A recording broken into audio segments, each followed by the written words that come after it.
Autoritetet gjermane kanë ngritur zyrtarisht akuza kundër Mikhail Binashvili, një shtetas me nënshtetësi izraelite dhe gjeorgjane, i dyshuar si koka e rrjetit ndërkombëtar të mashtrimit kibernetik, të njohur si Milton Group, rrjet ku bënte pjesë edhe Amant Josifi. Lajmi është bërë publik nga mediat gjermane, të cilat raportojnë se skema kriminale ka përfshirë mbi 1000 viktima në vendet gjermanfolse dhe ka shkaktuar një dëm financiar për mbi 230 milion euro. Sipas prokurorisë së përgjithshme të Bamberg, të qendrës për krimet kibernetike të Bavarisë, Mikhail Binashvili, i njohur edhe me Novkën Mishka, ka qenë në krye të një rrjeti që operonte përmes call centerave në Shqipëri, Gjeorgji, Maqedoni të Veriut dhe Ukrainë, duke ofruar platforma të re me investimi për qytetarë evropian. Mediat raportojnë se ai është arrestuar në Armeni në gusht 2023 dhe është ekstraduar në Gjermani në maj 2024, ku ndodhet aktualisht në paraburgim në një burg të sigurisë së lartë në Bavari. Hetimet zbulojnë se Binashvili ka drejtuar një call center me rreth 600 punonjës në Tiranë, i cili ka operuar të paktën 28 platforma mashtruese dhe ka dëmtuar qindra qytetarë në Gjermani, Austri dhe Zvicër. Ai akuzohet gjithashtu për zhvillimin e një software të quajtur Puma TS, i cili u përdor nga mbi 400 faqe mashtruese financiare në internet. Bëhet fjalë për të njëjtin rrjet ku ka qenë pjesë edhe Amant Josifi, por ndryshe nga urtaku i tij Mikhail Binashvili, Josifi ka arritur të shpëtojë drejtësisë. Ish këshilltari i ministres së mbrojtjes Olta Xhaçka dhe ish ortaku në biznes i vëllait të kryeministrit Edi Rama, Olsi Rama, aktualisht jeton në Dubai dhe përpiqet të shpëtojë nga ekstradimi në Spanjë. Në periudhën midis 2015-2022, bashkë me urtakun e tij Mikhail Binashvili, ata ndërtuan një platformë kibernetike për mashtrim, duke shfrytzuar besimin e qytetarëve të Evropës për të përvetësuar llogaritë e tyre. Në hetimet e institucioneve ligjzbatuese gjermane janë përfshirë edhe persona të tjerë, programues kompjuterik, të cilët ishin në dieni të këtij mashtrimi. Autoritetet gjermane po hetojnë me seriozitet pas sinjalizimeve dhe denoncimeve të pranuara nga qytetarë të ndryshëm, të cilët u shfrytzuan dhe u dëmtuan nga këto call centera deri në pikën që lanë të gjithë pasurinë e tyre aty. Gjykimi i Mikhail Binashvili do të nisë më 15 janar në gjykatën e Landit në Bamberg. Ai përballet me akuza për mashtrim të organizuar dhe përfitime në formë grupi kriminal. Dënimi i mundshëm varion nga 1 deri në 10 vite burg për secilin rast mashtrimi, ndërkohë Josifi është shpallur në kërkim nga Spanja. Vetë autoritetet shqiptare janë dorëzuar përballë tij. Ka një marrëveshje se cilët do procedojë SPAK, cilët do procedojë Spanja, cilët Gjermania dhe cilët Franca. Dhe është rënë dakord që për Amant Josifin do procedojë Spanja, siç është bërë, ka proceduar Spanja për të. Ne kemi proceduar për disa subjekte të tjera të cilët janë arrestuar, janë hetuar dhe e gjykuar, por kjo është pjesë normale e bashkëpunimit me autoritetet e huaja, sidomos në kuadër të skuadrës së përbashkët, deklaronte në kuvent ish kreu i SPAK Altin Dumani pak javë më parë. Më 21 gusht në Dubai u arrestua Erlin Çeka, i shpallur në kërkim nga SPAK, si pjesë e grupit të strukturuar kriminal ruso-maltez Milton. I arrestuar i Erlin Çekaj administronte e qendrën call center IT Puma TS SM kompani, një nga 32 qendra që kishte në pronësi Amant Josifi në Tiranë, Durrës, Elbasan, Fier, Vlorë, Shkodër, Korçë, Gjirokastër. Ashtu si Erlin Çekaj, edhe pronari Amant Josifi u arratis dhe jeton në Dubai, qysh prej datës 22 nëntor 2022, kur mendimën e policisë shqiptare u fshe dhe u lejua të kalonte kufjerin në Rinas, duke i shpëtuar operacionit Stuhia që policia e Spanjës, Europol dhe Eurojust kryen në Shqipëri me policinë shqiptare dhe SPAK. Por SPAK e policia, jo vetëm që nuk e arrestuan Amant Josifin e call center, por e fshehen dhe prej afro 2 vitesh nga arratisja e tij në Dubai, nuk po e shpalli në kërkim. Megjithëse ai ka drejtuar grupin kriminal që vit të shtetas të vendeve të BE-s nëpërmjet rrjetit call center. Deri tani SPAK ka arrestuar 57 antar të grupit call center të Amant Josifit dhe ka në kërkim 21 të tjerë, ndërsa bosin e tyre nuk e ka shpallur në kërkim, megjithëse e ka proceduar penalisht më 10 shkurt 2024. Zhvillimi i dieshëm nga Gjermania nuk solli një dyshim të ri, por një konfirmim penal të asaj që prej vitesh funksiononte si industri kriminale. Prokuroria e përgjithshme e Bambergut dhe zyra qendrore për krimin kibernetik të Bavarisë ngritën akt akuzë ndaj Mikhail B, të identifikuar si drejtues kryesor i një rrjeti ndërkombëtar mashtrimi me call centera, me dëm financiar që arrin deri në 230 milion euro vetëm në vendet gjermanisht folse. Akt akuza përshkruan një strukturë të organizuar, të qëndrueshme në kohë dhe të shtrirë në disa shtete, ku Shqipëria shfaqet jo si territor periferik, por si bazë operative me peshë, me zyra, staf, flukse parash dhe mbrojtje faktike. Dokumentet gjermane e përshkruajnë skemën si një makineri të ndërtuar për të funksionuar për vite, me ndarje rolesh dhe disiplinë industriale. Call centerat nuk shfaqen si biznese të izoluara, por si motor të mashtrimit ku operatorët e trajnuar manipulojnë viktimat, i drejtojnë drejt platformave fiktive të investimit dhe i shtyjnë të transferojnë kursimet e tyre që nuk rikthehen më. Shqipëria del në këtë dosje si territor ku strukturat operuan në mënyrë të qëndrueshme, me qindra punonjës, me lista të targetuara klientësh dhe me skripte të ndërtuara për të shfrytzuar dobësi financiare dhe emocionale. Kjo panoramë përputhet me hetime të ndërkombëtare të mëhershme që kanë dokumentuar pranitë të qendrave operative në Tiranë të lidhura me Milton Group, një emërtim që policitë europiane e përdorin për të identifikuar rrjetin, pavarësisht ndryshimit të markave dhe platformave në kohë. Në këto zyra, sipas dëshmive të brendshme, telefonatat arrinin qindra në ditë, targetoheshin shtetas të vendeve të BE-s dhe parat kanalizoheshin përmes rrjeteve pagesash të ndërlikuara, por të zhdukur më pas nga gjurma klasike bankare. Në këtë skem shfaqet si figurë kyçe Amant Josifi, i cili rezulton të ketë kontrolluar struktura call centerash në Shqipëri përmes shoqërive të regjistruara formalisht si biznese shërbimi. Roli i tij nuk kufizohet me menaxhimin teknik. Ai shfaqet si një nyje lidhëse mes operacioneve në Shqipëri dhe qendrave të tjera në rajon, si dhe si figurë me akses politik që i dha këtij aktivitet mbrojtjeje dhe legitimitet për një periudhë të gjatë. Në vitin 2025, Josifi rezulton i larguar nga Shqipëria dhe i strehuar në Dubai, një jurisdiksion ku subjektet të ndjekur financiarisht gjejnë shpesh streh për të shpëtuar ekstradimit, në fakt që e zhvendos theksin nga ekzistenca e skemës të përgjegjësit që e lejuan dhe e mbrojtën atë. Në këtë kontekst, merr pesh lidhja e Josifit me Olsi Ramën, vëllain e kryeministrit, me të cilin ai ka pasur marrëdhënie biznesi të dokumentuara në sektorin e telekomunikacionit. Materialet investigative ndërkombëtare dhe të dhënat korporative që e përshkruajnë Josifin si figurë operative të Milton Group në Shqipëri, ndërsa marrëdhënia e tij me Olsi Ramën ngre dyshime serioze për përdorimin e tij si prestanome dhe si mburoj politike në fazat kur ky aktivitet po konsolidohej. Këto lidhje shpjegojnë pse call centerat arritën të funksiononin hapur, me zyra të blinduara dhe staf masiv, pa u goditur deri në ndërhyrjet e koordinuara ndërkombëtare të vitit 2022. Rrjeti fast foodi KFC dhe Pizza Hut si lavatriçe për milionat e zeza të call centerave. Pas prodhimit të parave përmes mashtrimit, rrjeti kishte nevojë për një arkitekturë të dytë, më të heshtur, më të qëndrueshme dhe më shumë të vështirë për të goditur pastrimin dhe riciklimin e kapitalit. Kjo fazë nuk u ndërtua në mënyrë spontane, por mbi modele të njohura të krimit financiar ndërkombëtar, ku bizneset me qarkullim të lartë cash shërbejnë si filtr legal për para që nuk kanë asnjë burim të ligjshëm. Në Shqipëri, sipas dokumenteve korporative dhe gjurmëve financiare të evidentuara në disa hetime, ky funksion përqendrohet te shoqëria Global Fast Food Albania, operatoria e rrjeteve KFC dhe Pizza Hut, dy marka ndërkombëtare që krijojnë perceptim besueshmërie, volum të lartë transaksionesh ditore dhe një perde ideale për injektimin e kapitalit kriminal. Skema funksiononte në disa nivele njëkohësisht. Paratë përfituara nga call centerat nuk hynin drejt për drejt në sistem si transferta të mëdha që do të ngrinin alarme bankare, por fragmentoheshin dhe ridrejtoheshin përmes pagesave të vogla, shërbimeve fiktive, kontratave të marketingut, konsulencë apo furnizime, të gjitha të justifikuara në letër si shpenzime normale të një zinxhiri fast foodi. Një pjesë e kapitalit shfaqej si xhiro ditore nga shitjet, një pjesë tjetër si pagesë qirash, bonuse stafi apo investime për hapje pikash të reja. Në këtë mënyrë paraja e zhvatur humbiste identitetin kriminal dhe shndërroi në fitim të deklaruar. Hapi pasues ishte nxjerrja e këtij kapitali jashtë Shqipërisë. Këtu hyn roli i kompanive offshore, të ndërtuara enkas për të thyer zinxhirët e përgjegjësisë ligjore. Dokumentet tregojnë se pronësia e Global Fast Food Albania kalon nëpër struktura të regjistruara në jurisdiksione si Ras Al Khaimah International Corporate Center dhe British Virgin Islands, zona që ofrojnë anonimitet, mungesë transparence dhe pamundësi reale për të identifikuar pronarët përfitues. Këto kompani guask nuk ekzistojnë për të zhvilluar aktivitet ekonomik real, por për të thithur fonde, për t'i mbajtur të pallogaritshme dhe për t'i ridrejtuar sipas nevojës drejt investimeve të tjera, përfshirë ndërtimin, pasuritë e paluajtshme apo biznese të tjera. Në këtë arkitekturë shfaqet qartë roli i shtetasve gjeorgjan, të cilët dalin si administrator formal,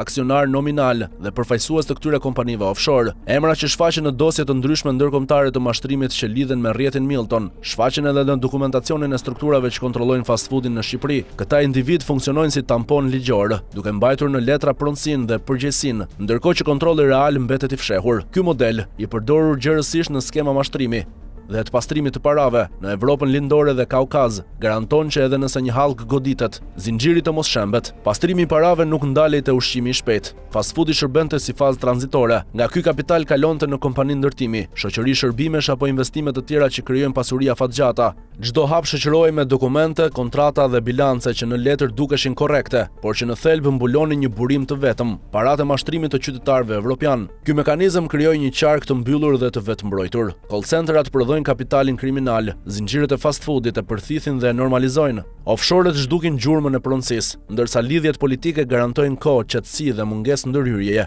Shqipëria në këtë skem nuk shfaqet si viktimë pasive e një krimi të importuar, por si territor ku ajo arkitekturë ndërtua, u testua dhe u tolerua për vite. Aktakuza gjermane e djeshme e bën të pamundur çdo relativizim. Ajo e vendos këtë histori në kornizën e një industrie kriminale të mirë organizuar, me bazë operative edhe në Tiranë, që sot kërkon përgjigje të plota, jo vetëm nga drejtësia penale, por edhe nga institucionet që lejuan këtë lavazh financiar të funksionojë hapur.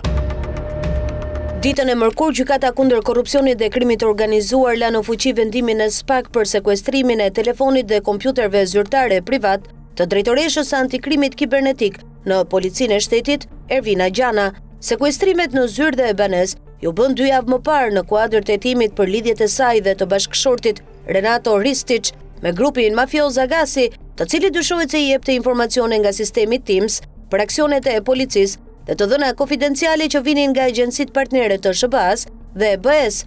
Më konkretisht, drejtoresha e sektorit të sekreteve të policisë është proceduar penalisht nga SPAK me prova për përfshirje në grup të strukturuar kriminal me aktivitet mashtrime online, call center, ndërhyrje në sistemet informatike dhe bashkëpunim në krimin kibernetik. Por drejtori i Policisë së Shtetit Ilir Proda nuk po e shkarkon Ervina Gjanën, megjithëse ajo është proceduar penalisht për lidhje aktive me grupin mafioz Agasi për dekonspirim të aktivitetit të policisë, agjencive partnere dhe për cënim të sigurisë së sistemeve elektronike të antikrimit. Është skandal që drejtoresha e sektorit më të rëndësishëm të Policisë së Shtetit, në hetim penal për lidhje me krimin e organizuar, lihet ende në detyrën e administrimit të sekreteve policore, ku qarkullojnë edhe informacione të prokurorisë, Interpolit, SPAK, BKH-s, FBI-s, DEA-s dhe Eurojustit. Minimalisht sipas ligjit, kryepolici Ilir Proda duhet ta kishte pezulluar nga detyra drejtoreshën e antikrimit kibernetik Ervina Gjana për të hequr aksesin mbi informacionet që mbledh, administron dhe shpërndan Policia e Shtetit.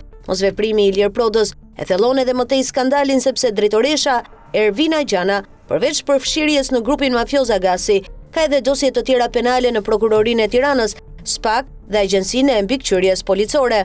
Më 2 gusht 2023, bashkë me drejtorin e IT-s në Policinë e Shtetit, Ervin Muça, drejtoresha Ervina Gjana dyshohet se ka grabitur databazën me të dhëna sekrete të policisë dhe ja ka dorëzuar grupeve kriminale.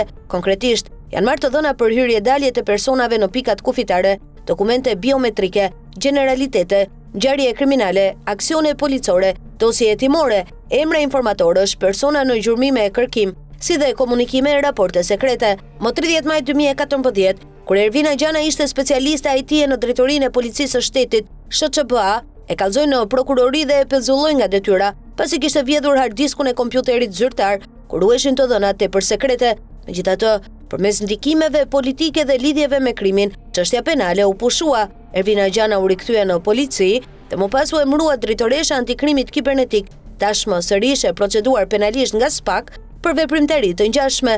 Në nëntor 2024, drejtori i Policisë së Shtetit Ilir Proda, me urdhër të klaneve mafioze brenda dhe jashtë pushtetit, e caktoi Ervina Gjanën, drejtuese të komisionit, që përzgjodhi 48 shefa komisariatesh. Por as kryeministri Edi Rama nuk po e shkarkon Ilir Prodën, megjithëse prej më shumë se një viti SPAK i ka sekuestruar telefonin dhe ai është në hetim për dekonspirim aksionesh. 2 rastet, Gjana dhe Proda, tregojnë se drejtimi i Policisë së Shtetit, sektorët e saj më të rëndësishëm dhe informacionet sensitive janë lënë në duart e personave që dyshohet se mbrojnë dhe ndihmojnë krimin.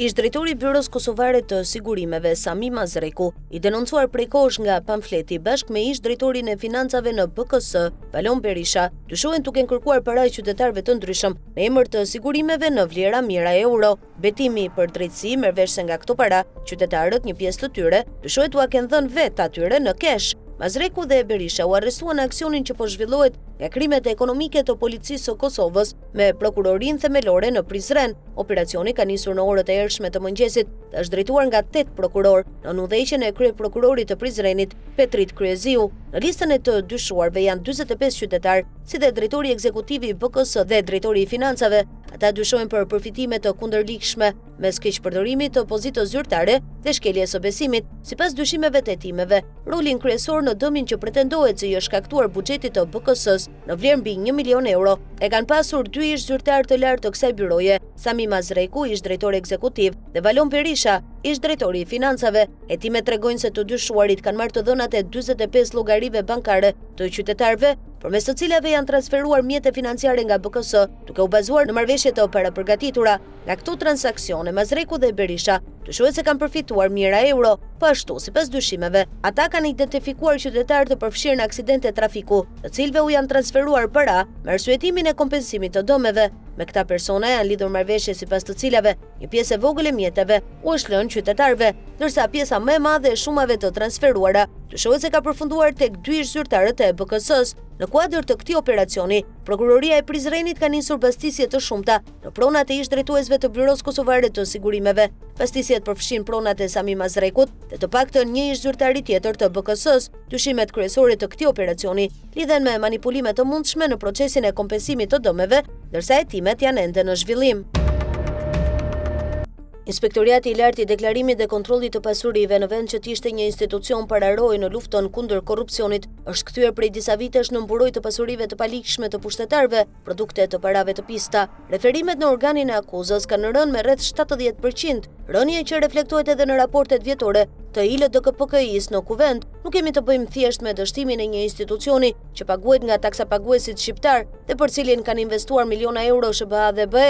ILDKPK-i është kthyer vetë në një zgafell korrupsioni dhe pazaresh, ku hetimet pasurore mbyllen përmes ndërhyrjeve, miqësive, sekserve dhe pagesave. Për degradimin e ILDKPK-s ekziston një konsensus i heshtur dhe i qëndrueshëm mes grupeve partijake që përbëjnë kupolën politike të Tiranës. Ky degradim i është besuar zonjës Evgjeni Bashari, e cila më parë ka qenë sekretare e ish kryetarit Shkëlqim Ganaj. Ky i fundit referojnë mbi 500 dosje për fshehje pasurie dhe pastrim parash në prokurori, ndonse mbi 90% e tyre u mbyllën pasi ende nuk ishte ngritur spaku, por Ganaj u zëvendësua me sekretaren e tij. Ishte një konsensus i Edi Ramës, Sali Berishës dhe Ilir Metës për ta kthyer ILDKPK-in në paradhom të tyre përmes Evgjeni Basharit. Dhe ashtu ndodhi. Prej 5 vitesh në krye të ILDKPK-s, Bashari ka bllokuar hetimet dhe nuk ka referuar asnjë zyrtar të lartë në SPAK për fshehje pasurie dhe pastrim parash. Nyja lidhse me zyrtarëve të korruptuar dhe zonjës Bashari për bllokimin dhe degradimin e ILDKPK-s, mësohet se është vëllai i saj,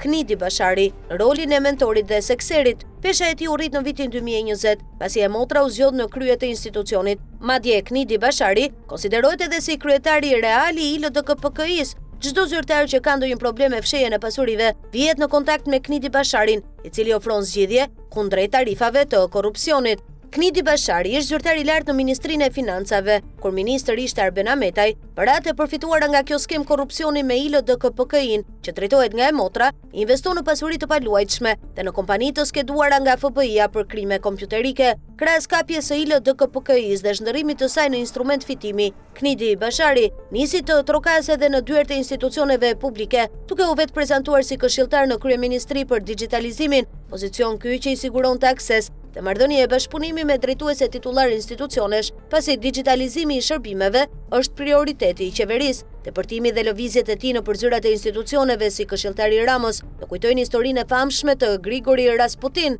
duke u maskuar si këshilltari i kryeministrit dhe si njeriu që zgjidhallet me ILDKPK-in. Bashari dyshohet se ka shtuar ndjeshëm të ardhurat, të cilat i ka qarkulluar përmes kompanive të tij. Bashari rezulton bashkëpronar me 45% të aksioneve në kompaninë Keminet, e cila ushtron veprimtari në ofrimin e shërbimeve të internetit, dizajnimin e rrjeteve private dhe publike të komunikimit, pra në një fushë që përkon drejt për drejt me digitalizimin. Në vitin 2016, në prokurorinë shqiptare mbërriti një kërkesë nga Byroja Federale e Hetimeve në Shtetet e Bashkuara të Amerikës, e cila kërkonte bashkëpunim në funksion të një hetimi të nisur për një krim të dyshuar kompjuterik. E dyshuar për përfshirje në këtë aktivitet të paligjshëm ishte pikërisht kompania Keminet, me administrator dhe bashkëpronar Knidi Basharin. Në letër porosinë e mbritur në Shqipëri, thuaj se Prokuroria e Distriktit Perëndimor të New Yorkut dhe seksioni i krimit kompjuterik dhe pronës intelektuale i Departamentit Amerikan të Drejtësisë, së bashku me FBI-n, po hetonin shkelje të ligjeve penale të SBA-s përmes hyrjeve të paautorizuara në rrjete kompjuterike,